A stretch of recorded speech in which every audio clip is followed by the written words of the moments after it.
Witchfinder General is a narrative-driven game set in medieval Germany. Welcome to the world of Kleinstadt, an interactive story set in a small forest town in Germany during the era of witch hunts. This isn't just a backdrop, it's a living, breathing place filled with fear, suppression, and fragile hope. Here a single whisper can become a death sentence, and every decision may change someone's fate. At the heart of the story are the hunter and the witch. The hunter lost his parents during a witch hunt gone wrong, and he spent the last 10 years tracking down a young girl whose uncontrolled magic killed both hunters and her own sister. Fueled by vengeance, he's finally found her, but doubts has begun to creep in. What really happened that day? The witch has been running ever since, but when the mayor's daughter falls ill, the girl that reminds her of a lost sister. She tries to help her, and everything spirals out of control again. The hunter arrives and the town begins to unravel. We also meet Mayor, torn between love and fear to his child and townsfolk, the candlemaker, the butcher, and the bakers, each with their own roles in the town, where superstition and daily life go hand in hand. The game takes place in the year 1602 in the fictional German town of Kleinstadt. It's built around two parallel storylines that continuously intertwine, the hunter arc and the witch arc. The player chooses which path to follow, and depending on their decisions, one of two possible endings can be unlocked. If the player chooses the hunter's arc, they step into the role of a witchfinder whose family was killed by a witch. He comes from a long line of witch hunters and is highly skilled in his craft. Key plot points of this arc include finding shelter in the tavern during the first part, buying the correct item at the market, gaining the mayor's approval, and ultimately deciding the witch's fate. While this path may sound straightforward, every act contains hidden secrets, and player choices drastically alter the outcome. In the witch's arc, the player takes on a very different perspective. The witch must remain hidden from both the townspeople and the hunter, all while secretly helping others. She runs an apothecary, using her magic to heal and provide prosperity. Her backstory unfolds depending on the player's decisions, with key plot points that mirror the hunters. For instance, making a deal in the tavern, selling remedies in the town square, and foraging for ingredients in the woods. Though these moments seem slightly different from the hunters, they are cleverly designed to overlap and connect the two narratives. The first ending is what many would expect from a story about witch hunting. The hunter discovers the witch and sentences her to death. The player even chooses the method, drowning, burning, or hanging. But there's a plot twist. By condemning the witch, the hunter is also doomed to die. The second ending subverts those expectations. The hunter still finds the witch, but instead of executing her, he lets her live. The witch must then face the danger of being exposed to the community, but the hunter himself also survives. This ending rewards compassion rather than duty, and closes the game with a gentler, though still tense, resolution. In summary, Witchfinder General is a game of dual narratives, mirrored choices, and unexpected consequences. Whether it's the hunter or the witch, the player is constantly navigating secrecy, morality, and survival.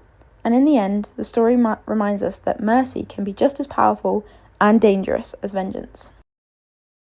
The gameplay centers on choices. From the first moment, the player must choose, play as the hunter or the witch. That choice shapes the entire story. Through the hunter's eyes, we see suspicion and revenge. Through the witch's, guilt, vulnerability, and fear. Choices aren't right or wrong. They reflect your own personal values. Should you trust, take revenge, forgive?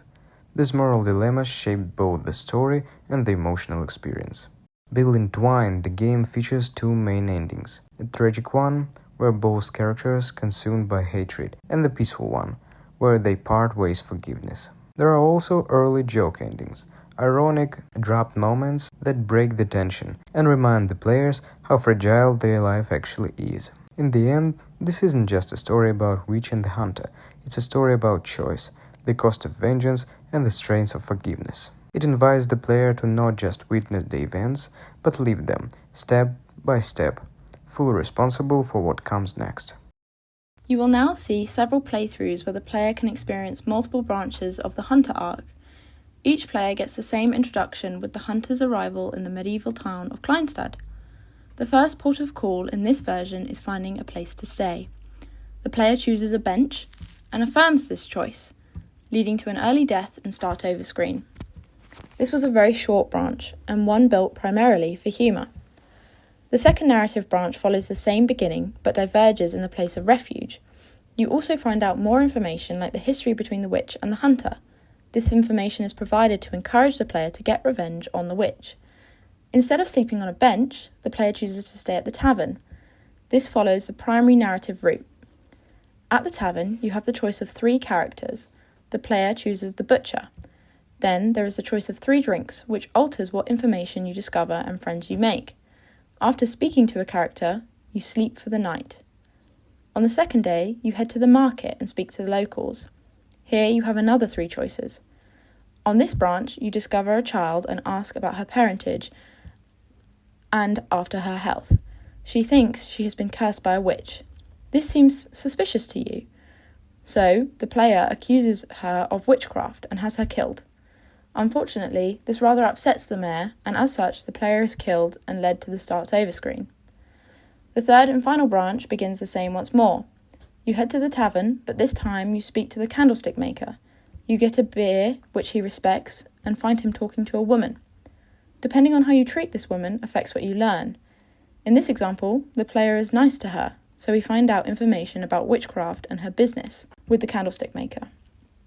She is a herbalist. This time, when we head to the market the next morning, we speak to her again. She remembers the player and is friendly towards him. The player discusses her wares and buys some of her product. Then you head to the town square and find the mayor.